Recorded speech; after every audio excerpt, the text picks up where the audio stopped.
looking back at your preliminary task, what do you feel you have learned in the progression from it to the full product? Well, at the start of the year I found it quite hard in the transition after learning a new subject, which was media studies. So it obviously came with learning lots of new programs and software such as Photoshop. And we also introduced the blog system, which I found quite hard having to update every day, just because you had to consolidate everything that you've done in that lesson, whereas I normally just kind of get everything done and then do it.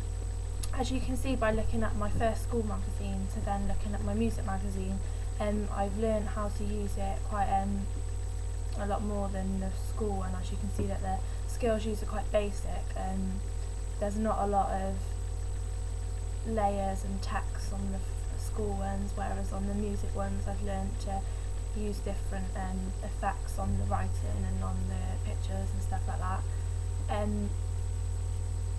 In terms of how I feel about my two projects, obviously I much prefer my music project, however I feel that I enjoy making the school magazines more, just because I can relate to those magazines more than the music magazine.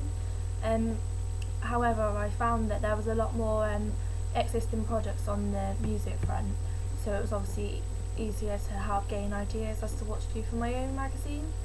Whereas the school ones, they were quite hard to come across, so it was kind of just more my ideas rather than having others from other magazines.